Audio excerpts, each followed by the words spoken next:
Hello, everybody, and welcome to another episode of Sour and SaaS. I am very excited to be joined by the CMO of Cheetah Digital, Richard Jones. Welcome to the show, Richard. How are you doing? Yeah, great, and thanks for inviting me. Oh, no, man, I'm very excited to have you. This is going to be very exciting. So, two-time CEO turned CMO. What's the part they didn't tell you about being a CMO? Wow. Well, funny enough, I think there wasn't really any surprises because I've been either selling to marketers or deploying projects with marketers for 20 years. So I got a lot of CMO friends and had seen the war stories and the battle scars.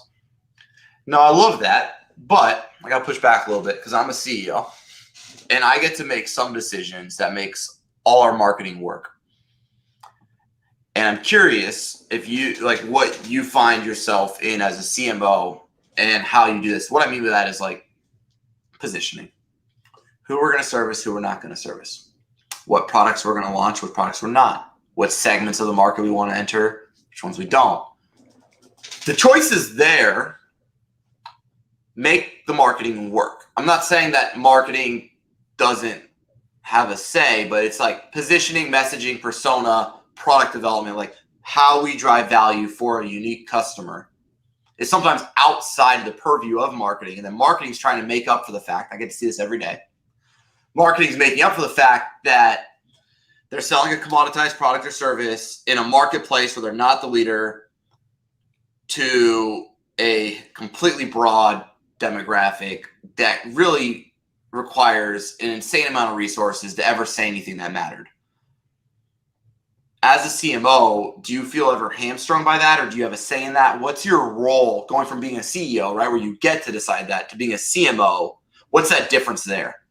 Well, it obviously depends on the relationship that you have with your CEO and your executive team. That's the thing that will define success or failure. Because one of the things that has always struck me about marketing is they tend to be, not always, but they tend to quite often be sort of the follower of sales. So sales, and that could be the CEO or the CRO or whatever, was right. This is what we're going to do. This is our focus. Boom. And then marketers scrabble around trying to make that strategy a success. And I've never thought that's a smart way of doing stuff. That shouldn't be the case. Marketing should not be running around chasing after whatever the latest, sales strategy is. Quite the opposite. That marketers need to be bringing the data to the table to inform the decisions, to make sure that we're actually focusing on what's the least amount of effort for the maximum amount of revenue. That's ultimately how companies succeed. And marketers have access and should have access to a vast amount of data that they're analyzing at a greater level than probably anyone in sales is to inform those decisions.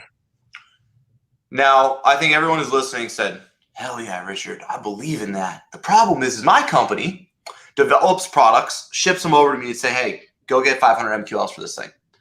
And you're like, this thing sucks. I don't know if I can get you 500 MQLs for this. So if someone's stuck in that environment, which I agree is not necessarily conducive to success, how do they make marketing have a seat at the roadmap? Instead of marketing being the people you give the idea to and say, go get me leads, how do we get involved in the ideation and the development stage of company positioning, direction, product, things like that? What have you seen to be good ideas to do that? Well, firstly, I don't know about you, but I would never take a CMO role where I wasn't on the top tier table of the executive level, so that those decisions are made with collaboration. With your chief product officer, your chief revenue officer, and if marketing is a rung down, it's not a job I'll ever take.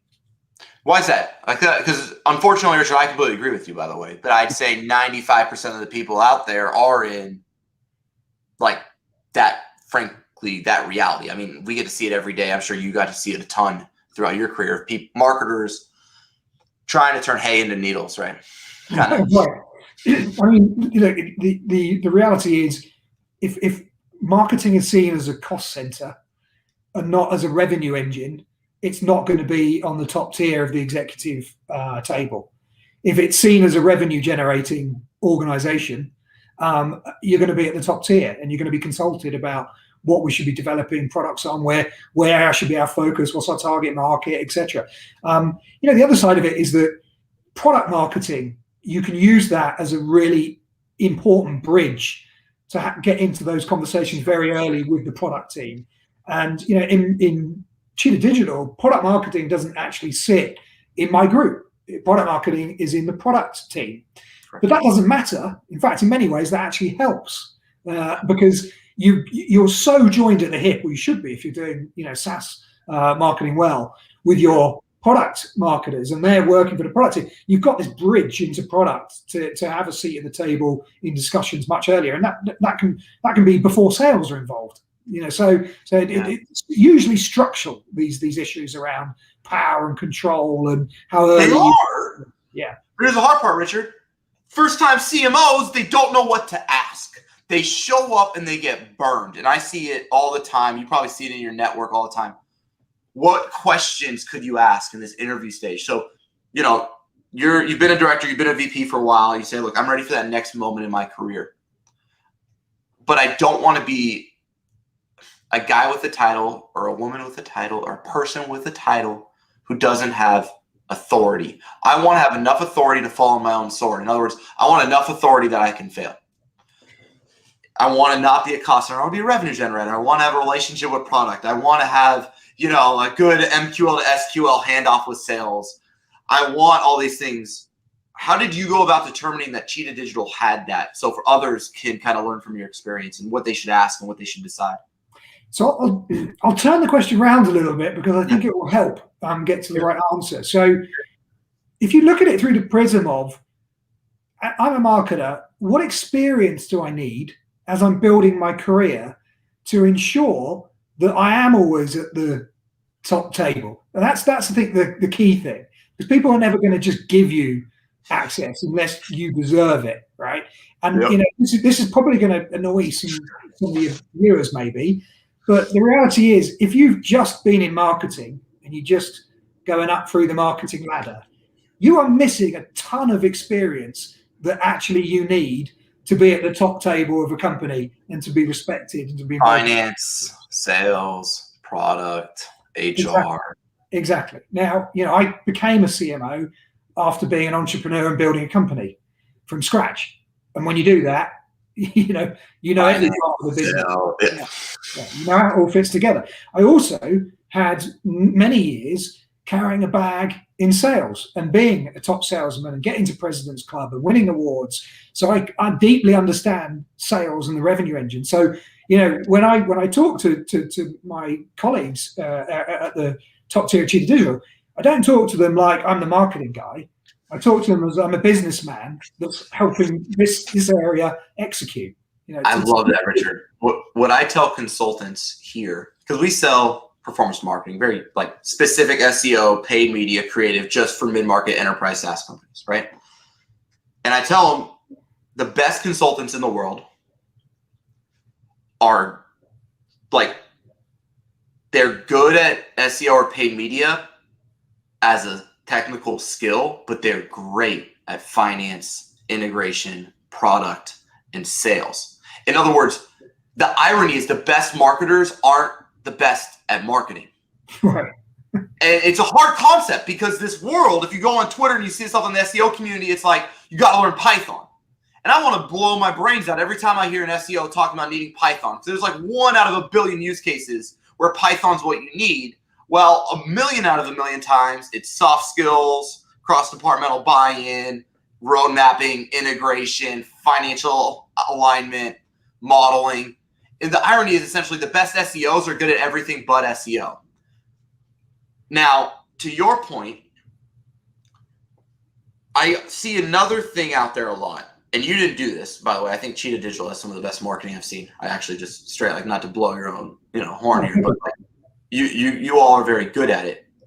Unfortunately, I see a lot of people take a CMO role for the first time at companies that suck at marketing. And they are disillusioned to think that they could somehow change it. Right. So if you're interviewing for a job, how important is it to you that they're already great at marketing? Like, do they need to be already great for you? Do they need to be okay? Like, how do you look at that? So, without wanting to upset anyone, yeah, my belief so I sold my company to Cheetah Digital, and 2 months, through an integration process, sort of making through the integration, and then I basically had the conversations like, I think I can make the marketing much better, and then that that CMO took over the CMO role, and for me, actually, a company that isn't very good at marketing is actually more interesting, because you get to change stuff very, very quickly, very fast, versus just dropping into a company where it's all running great and I'm just keeping it ticking over. I like building stuff, so coming into a company that needs it to be built is in many ways more of an intellectual challenge. I love that. Now, I think the gap is people sometimes can't tell if they're bad at marketing because they haven't focused on it, or they're bad at marketing because they don't believe in it. How do you kind of determine those two differences? Because that is the difference, right? Like, if you go to anywhere, right, who's like, yeah, you're going to have a big budget. I'll let you spend any LTV CAC starting at 1. You don't have to hit 3 in the first 3 quarters. You're going to get all this waste, and you don't need to get me returns for 24 months. Go build the dream for me, Richard. I'll be like, yeah, I'll go do that marketing job anytime. How do you tell the difference? Like, how do you tell the difference between somebody who's bad at marketing because they don't believe in it and bad at marketing because they're not good at it? I think you're probably both. If you don't believe in it, that's probably, you probably raised your hand and said, "Hey, that's me." You can't be good at something that you don't believe in. That's for sure. I love it. Now, one of the things you all have done really well, in my opinion, is you've leveraged third-party data, in the sense that you're not saying you're the best. You're letting Forrester say you are. Is Forrester still worth it? It's a really interesting question, actually. A very, very interesting question, and one that I've been thinking about quite a bit recently. So, yeah, they're not cheap. None of the analysts are cheap, but they are useful because there's already a scaled audience that looks to Forrester, to Gartner for. So they have direct traffic, essentially. Yeah. They have their own acquisition channel. Exactly. So they are quite often a starting point for many companies that are looking at evaluating a new sector. Where I think the problem is, and apologies, Forrester, if you're going to be upset by this, but the problem is the way their business is run. So this is a sort of structural issue, which is you have a limited amount of analysts, and the analysts do a report every 2 years, 18 months in a space, and they do a report. Great, I'm finished with offer management. I'm now going after loyalty or whatever else it is. And so they're dipping in and out of these very complex areas, and the reports by nature are really just sort of taking a marketing pitch and sort of replaying it. Take the Forrester waves. You have essentially a questionnaire which has a character limit, so you can't hardly say anything on any of the questions, right? You have a 3-hour demo, right? Which, when you're talking about big enterprise stuff, is not enough time to get anywhere near through any of it.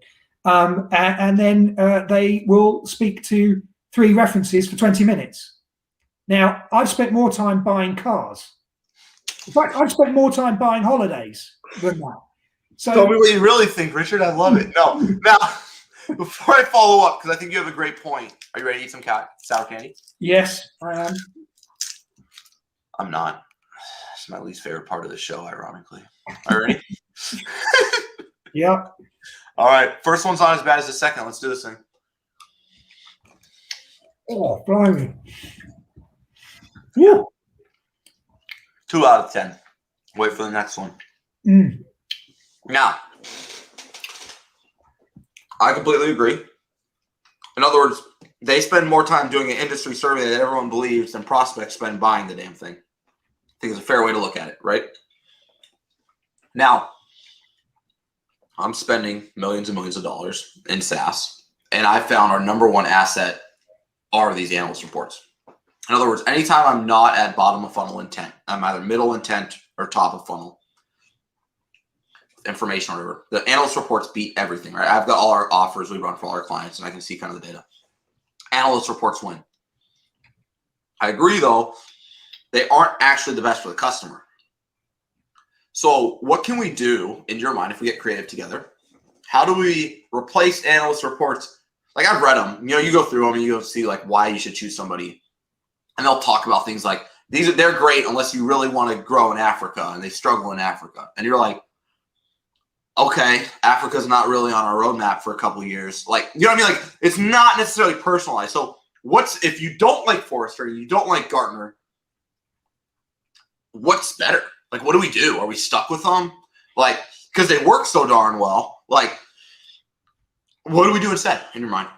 Yeah, so the answer to this is, I wouldn't say replace, Gartner or do away with them, because they have their own audience. So there is usefulness as a point to get, access to an audience that are interested in particular segments. Yeah.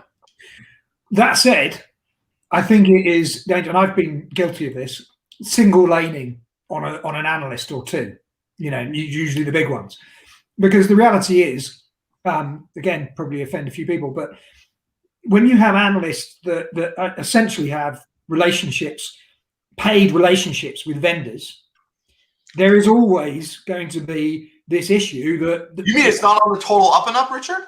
What's that? You mean these analysts aren't? I'm actually not saying that there's anything untoward, because they do have the analyst groups separate from the sales groups. But just the reality of business, if you're an Oracle, you're going to be paying $1 gazillion to these analysts. And, the reality is businesses survive on money. So there's going to be more access, there's going to be more engagement, there's going to be more interaction with analysts of all different levels of the organization for an Oracle versus new company startup, right, that only plays in one segment. So your level of access is by nature going to be much lower if you're a much smaller company to a much larger company. And that always is going to have an impact, unconscious or not, on results. Kind of like awards, right? Like, it's easier to win awards if you submit 300 entries every year. Exactly. So the scale works in your favor in technology with analyst relations. There's no question about that. You can see many different segments where you're like, always the big marketing clouds are shoved up there in the leaders quadrant. You think, it doesn't make any sense, because I'm picking up deals left, right, and center because everyone says that they've got massive issues. They're cobbled together platforms, that haven't been invested in. Well, how come the analysts are seeing it differently? Well, don't forget, go back to what I said about the process, which is not very much. And if you're painting by numbers, just get, do you do this bit? Oh, you've got something for that. Oh, do that. Oh, yeah, you bought someone that does that. You can easily get this impression that these, that scale and breadth of capability actually equals success. Well, guess what? It doesn't.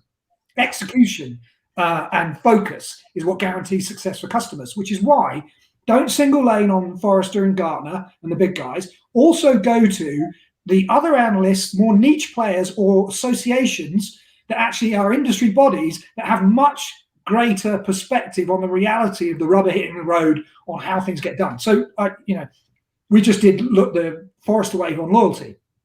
They only looked at 14 vendors, right? They didn't really break it down. So it wasn't particularly useful for many people. We went to the Loyalty 360, the largest loyalty association in America, and they have got 55 vendors in their technology today report, much more granular, many more customers that they're speaking to. They live loyalty day in, day out. For us to do as a starting point, great, but you want to go to the next level of detail. And so you've got to work with people at the very high macro level, like Forrester and Gartner, and then the loyalty association, the niche vendors or analysts that really focus on that next level of detail. I think that's important. I love that. And it might even be more affordable sometimes too, I'd imagine. Oh, yeah, 100%. The big guys are expensive. But, you need to somehow find a budget to work with both ends of the spectrum. Because if you're a buyer, you're ultimately going to buy from the person that helps you through the buying process in the best manner. And I think being very transparent, very open, showing them the top level Gartner analyst, Forrester analyst stuff, then the niche level stuff, explaining the differences. And ultimately, I want to waste as little time as possible in conversations with customers where I'm not the best fit. I want to make my win rate as high as possible and have very focused conversations. And if it's in my interests, it's in the buyer's interests, if we can make that match very, very well, yeah, you bring down your blended customer acquisition cost. You have a much more efficiency and headcount throughout the entire org required to close a deal, and you get a lot better return on investment here. Now, one of my questions for you, and that I struggle with a lot, is we a lot of times think of capital allocation in marketing, and I spend a lot of time thinking about capital allocation by channel, by KPI. But very rarely have I seen us think about capital allocation by time horizon. In other words, a lot of us are trying to hit, let's say, a Q2 goal, or maybe we're a couple quarters out, and we know how to hit that. But we also know by investing in these channels that we're going to lower our LTV CAC ratio unless we can create balance in our capital allocation mixture of how we're going to market with different blended CAC rates on our channels. It's hard to do that, though. We all know to do it, and this is where I struggle, right? I know to do it, but I have to choose not to do the thing that's working right now where I could, right? So I have I'm rarely ever at 100% budget allocation where I would have diminishing marginal returns spending another dollar somewhere. But I also know that this has a high CAC and I need to balance it. But the thing that has a low CAC isn't going to hit this quarter and make me hit my revenue number. So you're doing this stupid little game in your head. How do you play that game, Richard? It's a very good point. It's a very good point. So not being a hostage to historical data, I think, is important when you're looking at things like that, because the market is evolving all the time. Now, it may be slightly different in certain segments and industries, but in our industry, high-end enterprise systems for delivering, cross-channel marketing and loyalty, you can look at your data and go, wow, this data is showing me that this particular segment of customers has the best lifetime value, has the lowest customer acquisition costs, and therefore the data is telling me I should double down on that.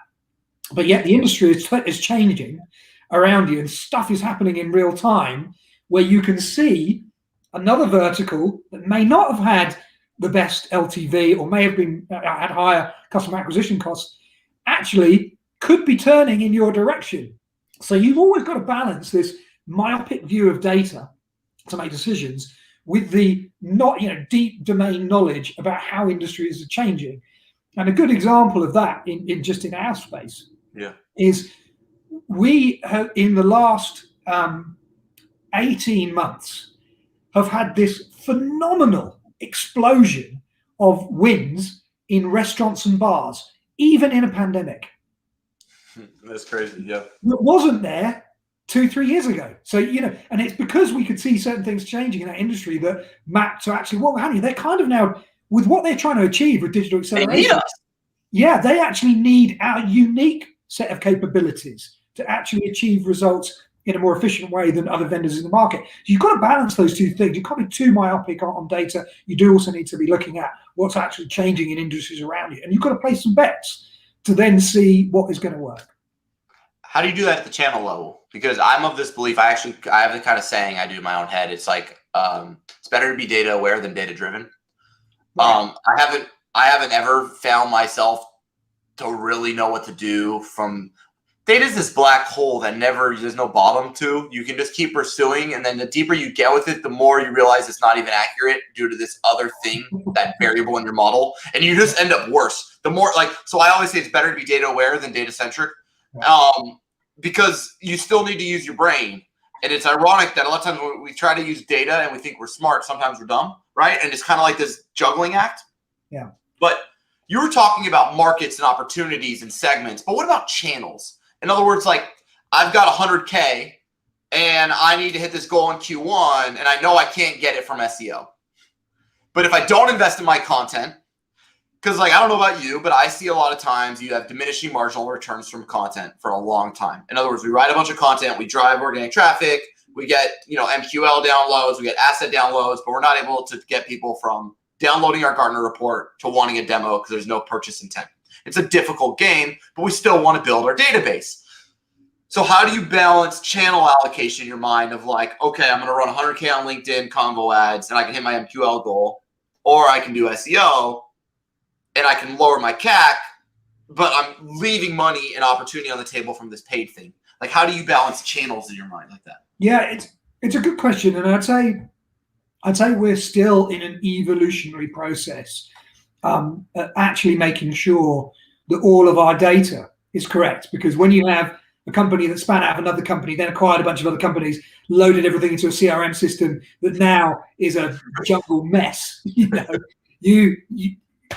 Oh, I get it. I know exactly what you're talking about. Everybody's like this, by the way. All of us, if we get real honest, are like, yeah, our RevOps is not what I want it to be entirely right now. No, and it's a dynamic process, right? Because things are happening to RevOps into your CRM system. But you have to invest in whatever you inherit when you take over a CMO role. You got to invest in cleaning it up, right? Because if the CRM system is not your single source of truth, and you don't have all the right tracking and tagging and campaign objects and the rest of it set up in a way that you can translate what's going on and be sure that data is telling you some good stuff, you're gonna make mistakes on what bets you make on channels because the data isn't correct. And we're still in that process of probably 2/3 of the way of cleaning everything up so we can start to get much better data through. Whilst we've been doing that, what I've been doing is really betting on a more fundamental marketing principle, which is it's all about the database. And so we grew our database 3,500% in our target makers. We had a huge increase in the amount of campaign members that are connected with our content because we focused on what can we do to build that database. I'm going to spend money on paid media or paid events or paid engagement on the basis that they're going to give me data. Data from that. It's right for now. It's getting down the priority level. That won't be the case forever. But I also inherited a much tiny digital footprint that I needed to massively expand. But that actual focus on data, really interestingly, has allowed us to massively decrease some of the costs in marketing. Because now I can't find a vendor that can drive more people to a webinar, to an ebook, or whatever in my target focus markets than I can. I love that. And now you get to own your audience. Now we have one last piece of candy. I'm going to ask a follow-up there because I think there's another thing that's brilliant about that data strategy. And it's essentially future-proofing your ability to acquire customers. And are you ready? Ready. Oh, so much worse. I'm telling you, it's the second one that kills you, man. Oh, yeah, he's not worth the second one.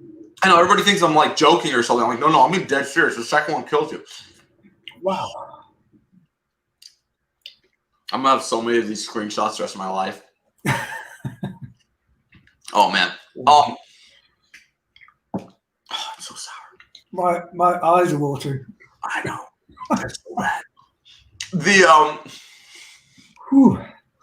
The cookieless world we're about to enter. What does it mean practically? I love picking up the water. That's brilliant.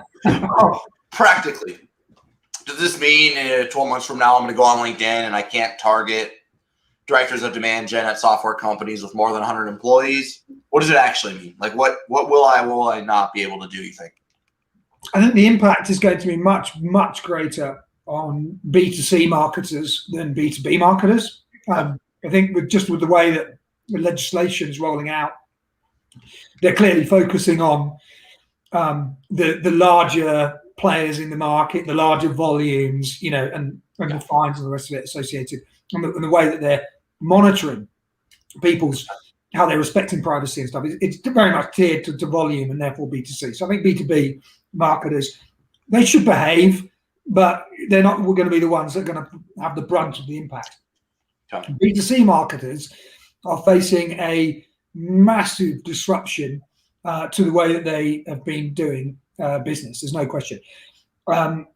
It has been not easy, but Facebook and Google have made it with a coterie of different third-party data suppliers and data integrations and pervasive tracking and all the rest of it, have made it very easy for marketers to hyper-personalize content and offers at scale to an audience, a customer audience they didn't know. And they've been doing that for 10 years, 12 years. Women who make over X amount of money, who want to buy a luxury car, who also follow Lululemon, and then you can sling yoga pants, let's say. Exactly, yeah. Am I going to be able to sling? You won't be able to sling yoga pants anymore, is what you're saying. Worse than that, some people are talking about you'll only be able to recognize 10% of your audience because of these changes in privacy. And basically what Google have come out and said on March the 3rd on their blog, they said every marketer needs to be prioritizing first-party data relationships with customers. You need to have a direct relationship with your customer. If you have a direct relationship with your customer and you've got the permission to use their data, they will provide paths forward for you to double down on using that data to drive effective advertising. Okay. The problem that you've got is that some industry segments, retail, for example, they own their own data, and many online retailers do, so they're fine. There's people like P&G and Unilever and Kellogg's and major brands that work through retailers that don't own their own data. They're some of the biggest advertisers in the world, so they're now rushing to build out their own databases and build out direct connections to consumers so that they have that relationship that is going to allow them to do personalization properly moving forward with all of these changes. So the agencies like Group M are just drooling right now because they've been essentially acquiring data for years, and now these B2C kind of companies are going to have to even go to them more often instead of building an agency in-house a lot of times because they're having all the data aggregation. It's the opposite, actually. The Group M's of the world are crying right now. Because a lot of and I feel sorry for them in many ways, but a lot of the agencies and a lot of the big tech guys like Oracle and Adobe and others invested in huge amounts in building up their data sets, but they didn't. Yeah, they bought weather.com, they buy all these like data aggregators, and then they use that to do better programmatic. But you're saying because they're not first party, they won't be able to use it? Correct. All the third party stuff how do you prove it's first party? So how do I prove that they've opted in? How are they going to police this, do you think?